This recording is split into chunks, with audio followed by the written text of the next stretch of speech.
አሁን ይህንን የማሳይህ ከምን አንጻር ነው? ያው ሌላ ቦታ ላይ እኮ እንደዚህ ስለሚሆን ብቻ ብዬ አይደለም። የምርም ደግሞ የእመቤታችን ልጆች እንዳልሆኑ ከመጽሐፍ ቅዱስ ማሳየት ይቻላል። ያዕቆብና ዮሳን አይደለ ያነሳል፣ ይሁዳና ስምዖንን እያለ ያነሳል። እሺ በመጽሐፍ ቅዱሳችን ሁለተኛይቱ ማርያም የምትባል እንዳለች ታውቃለህ አይደል?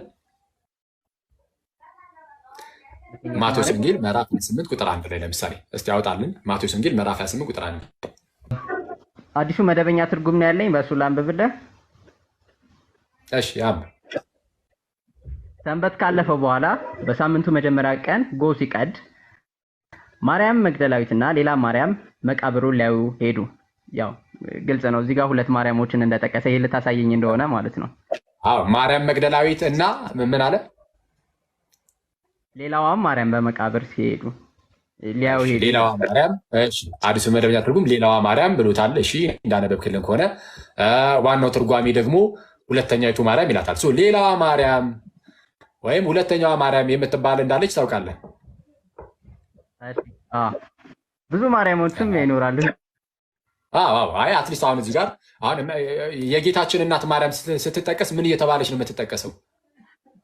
ኢየሱስ ክርስቶስ እናት። ጎበዝ ልጅ ጎበዝ። የኢየሱስ እናት እየተባለች ነው። እችኛዋ ማርያም እመቤታችን ስትጠቀስ የኢየሱስ እናት እየተባለች ነው የምትጠቀሰው። ሌሎቹ በአንድም በሌላም መንገድ ሊጠቀሱ ይችላሉ። መግደላዊት ማርያም እና ሁለተኛይቱ ማርያም መቃብሩን ሊያዩ መጡ ይላል። ይህቺ ሁለተኛይቱ ማርያም ደግሞ ማናት? ዮሐንስ ወንጌል ምዕራፍ 19 ቁጥር 25 ላውጣ። አሁን ያው መግደላዊት ማርያም እና ሁለተኛይቱ ማርያም ወይም ሌላኛይቱ ማርያም ነው አንድ ላይ የሆኑት። ዮሐንስ ወንጌል ምዕራፍ 19 ቁጥር 25 ላውጣ። በኢየሱስ መስቀል አጠገብ እናቱና የእናቱ እህት እንዲሁም የቀልዮጳ ሚስት ማርያምና መግደላዊት ማርያም ቆመው ነበረ። በዚያም እናቱንና የሚወደውም ደቀ መዝሙር አጠገቧ ቆሞ ሲያያቸው እናቱን አንቺ ሴት ሆይ ልጅሽ ይኸው አላት። ደቀ መዝሙሩም እናቴ ይቺው አለው። ከዚያን ጊዜ ጀምሮ ይደቀ መዝሙር እሺ አሁን ምን አለ መሰለህ? በኢየሱስ መስቀል አጠገብ የእናቱም እህት የቀልዮጳ ሚስት ማርያም መግደላዊት ማርያም ቆመው ነበር ይላል። አሁን መግደላዊት ማርያም አለች፣ የቀልዮጳ ሚስት ደግሞ ማርያም አለች። ራይት አይደለ? እሺ ጋይስ ኦኬ። እሺ ዳግ አሁን ማቴዎስ 28 ላይ መግደላዊት ማርያም እና ሌላኛይቱ ማርያም ወይም ሁለተኛይቱ ማርያም ተብላ ነበርና ሌላኛይቱ ማርያም ይህቺ የቀልዮጳ ሚስት የተባለችው ማርያም ናት። ይህቺ ማርያም ማለት የቀልዮጳ ሚስት የተባለችው ምን መሰለህ አክሊሉ፣ አሁን እዚህ ጋር ስንመለከት የመጀመሪያውን ከዚህ ሌላም የተለዩ ብዙ ማርያሞችን ማንሳት ይቻላል ከዚህ መጽሐፍ ቅዱስ ውስጥም ካሉት። ነገር ግን አሁን ቀጥታ ወደዛኛው ወደ ማቴዎስ 13 ላይ የወሰድኩ ምክንያት ቀጥታ ስለ ሌሎች ማርያሞች ግንኙነት ካለው ሰው ጋር ሳይሆን ከዮሴፍ ጋር የተገናኘ ነው አንደኛ። ሁለተኛ ደግሞ ኢየሱስ ክርስቶስ ከዮሴፍ ጋር እንዴት አገናኝቶ እንደሚቀመጥ ላሳየ ነው በታሪክ ውስጥ ያለውን ነገር አሁን ለማሳየት እየሞከርኩ ያሉት ምን መሰለ? አንደኛ ሌላኛይቱ ማርያም እንዳለች፣ እነዛ ልጆችም የማን ልጆች እንደሆኑ ላሳየህ እኮ ነው ዳግ። ኦኬ እነዛ ልጆች ራሱ የማን ልጆች እንደሆኑ ማቴዎስ ወንጌል ምዕራፍ 28 ላይ መግደላዊት ማርያምን እና ሌላኛይቱን ማርያምን አሳይቶናል። ኦኬ ዮሐንስ ወንጌል ምዕራፍ 19 ላይ መግደላዊት ማርያምና ያቺ ሌላኛይቱ የተባለችውን የቀልዮጳ ሚስት ማርያም ብሎ አስቀምጧታል። ማቴዎስ ወንጌል ምዕራፍ 27 ላይ ደግሞ ተመልከት። ያው በመስቀሉ ዙሪያና በክርስቶስ ትንሣኤ ዙሪያ ያሉትን ሴቶች ነው እያየን ያለ ነው። እዛ ጋር ያለች አንዲት ማርያም የተባለች ሴት ስላለች ስትገለጽ በተለያየ መልኩ ነው የተገለጸችው። ሌላኛይቱ ማርያም፣ የቀልዮጳ ሚስት ማርያም እስካሁን ያየነው በሁለት መልኩ ተገልጣለች። ማቴዎስ 27 ላይ ደግሞ በምን መልኩ እንደተገለጸች ላሳየ። ማቴዎስ 27 ቁጥር 56 ላይ እንዲህ ይላል። እሺ አንብብልን። እሺ ከእነርሱም መካከል ማርያም መግደላዊት፣ ማርያም የያዕቆብና የዮሴፍ እናት እንዲሁም የዘብዴዎስ ልጆች የዮሴፍ ሳይሆን የዮሳ የያዕቆብና የዮሳ እናት።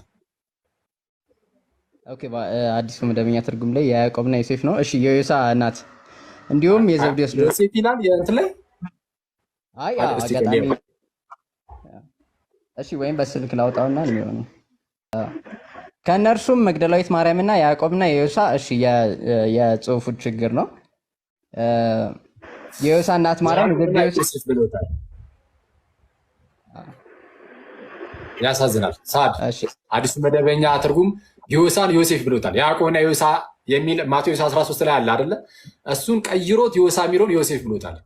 አዲሱ መደበኛ ትርጉም በጣም ከባድ ነው። እሺ ቀጥል ዳጌ። ሌላ ርዕስ እንዳንገባ ደግሞ ከእነርሱ መግደላዊት ማርያም እና የያዕቆብና የዮሳ እናት ማርያም የዘብዴዎስ ልጆች እናት ነበሩ። ይቺን ብቻ የምትፈልጋት መስሎኝ ነው ይቺን ደግሜ ያነበብኩልህ። የያዕቆብና የዮሳ ይላል አለ አይደለ? የያዕቆብና የዮሳ ይላል አይደል? አዎ የያዕቆብና የዮሳ እናት ማናት አለ? ማርያም። እቺ ማርያም ማናት? እቺ ማርያምማ የኢየሱስ ክርስቶስ እናት ማርያም ነች። አይ ቀደም እኮ ስጠይቅህ ራሱ አንተ ራሱ መልሰህልኝ ነበረ። ምን ብለህ ድንግል ማርያምን ሲጠቅሳት በምን መልኩ ነው የሚጠቅሳት ብዬ ስጠይቅህ የኢየሱስ እናት ብሎ ነው የሚጠቅሳት ብለህ ነበረ። አንደኛ ኢየሱስ የበኩር ልጇ ነው። ኢቭን ሌላ ልጅ ቢኖራት ራሱ የበኩር ልጇ እያለ የሌላ እናት ተብላ አትጠራም። ሁለተኛ ደግሞ ኢየሱስ በጣም ፊገር የሆነ ሰው ነው። ኦኬ በጣም እውቅ ነው፣ ፊገር ነው። እሱ እያለ የሌላ እናት ተብላ አትጠራም። በርካታ ክፍሎች ላይ የኢየሱስ እናት ተብሎ ተቀምጦ አይተናል። ዮሐንስ ወንጌል ምዕራፍ 2 ላይ ሊሆን ይችላል። እዚሁ ዮሐንስ ወንጌል ምዕራፍ 19 ላይም አይተናል። ምን የሚል የኢየሱስ እናትም ባጠገቡ ነበረች። ኦኬ ከዛ ቀጥሎ ደግሞ የቀለዮጳ ሚስት ማርያም የምንድነው መግደላዊት ማርያም የዘብዴዎስ ልጆችም እናት እየተባሉ ሲጠቀሱ አይተናል።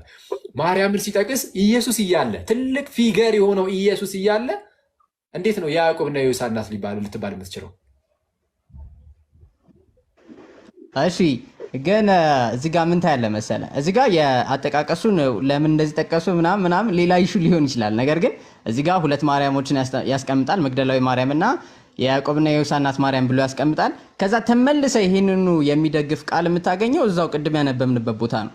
አንደኛ ይቺ ማርያም ሌላ ማርያም ብትሆን፣ የሰፈር ማርያም ብትሆን ወይም ደግሞ ሌላ ማርያም ብትሆን ይቺን ማርያም አንስቶ የዮሴፍ ባይዘዌ ዮሴፍ የማርያም እጮኛ የኢየሱስ እናት ማርያም እጮኛ እንደሆነ ይታወቃል። ከዛ ወጥቼ ስለ ዮሴፍ ሌላ ማርያም ጓደኛ እንዳለውና እጮኛ እንዳለው አልተነገረንም። እኔ እንደዛ አላልኩም።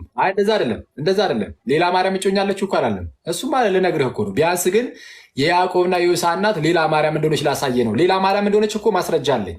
ለምሳሌ አሁን ማቴዎስ 27:56 ላይ ያለን ተመልከቱላችሁም ጋይስ በምን መልኩ መመለስ እንደምትችሉም በዛው ላሳያችሁ ግረ መንገድ ቁጥር 55 ጀምሮ ኢየሱስን እያገለገሉ ከገሊላ የተከተሉት ብዙ ሴቶች በሩቅ ሆነው ሲመለከቱ መስቀሉ ጋር ማለት ነው፣ በዚያ ነበሩ መስቀሉ ጋር። ከእነርሱም ማን ነበረ? መግደላዊት ማርያምና የያዕቆብና የዮሳ እናት ማርያም የዘብዴዎስም የልጆቹ እናት ነበሩ አለ። ማን ነበረ እዛ አካባቢ? መግደላዊት ማርያም አለች፣ ፕላስ ደግሞ የያዕቆብና የዮሳ እናት ማርያም አለች። ከመግደላዊት ጋር አብራት የምትጠራ አንዲት ማርያም አለች። እሱን አንደኛ እዚሁ ዝቅ ብላችሁ ምዕራፍ 28 ቁጥር 1 ላይ ስትገቡ መግደላዊት ማርያም እና ሁለተኛይቱ ማርያም ይላታል። እዚሁ የመስቀሉ አካባቢ የነበሩትን ሴቶች ዮሐንስ ደግሞ ሲዘረዝርልን ምን ብሎናል? የቀለዮጳ ሚስት ማርያም ደግሞ ያላታለች። ይኸው እሷ ናት ነው። እመቤታችንማ የኢየሱስ እናት ተብላ ነው የምትጠራው። ኢየሱስን የሚያህል ትልቅ ፊገር ስላለ ማለት ነው። አገኘኝ። ስለዛ የያዕቆብና የዮሳ እናት የተባለችው ሌላ ማርያም ከሆነች የማቴዎስ ወንጌል ምዕራፍ 13 ላይ ላሉ ሰደ እና ማቴዎስ ወንጌል ምዕራፍ 13 ቁጥር 55 ላይ የአዲሱ መደበኛ ትርጉምን ግን እመጣበታለሁ። አሁን ለአንተ ሳይሆን ለሌሎቻቸው። አንተ ሲጀመር እዚህ ውስጥ ችግር የለም። ለምን መቀየር አስፈለገ የሚለውን ራሱ የፕሮቴስታንቶቹ መጽሐፍ ለምን ተቀየረ ይህንን ቃል የሚለውን አንስተን እናያለን።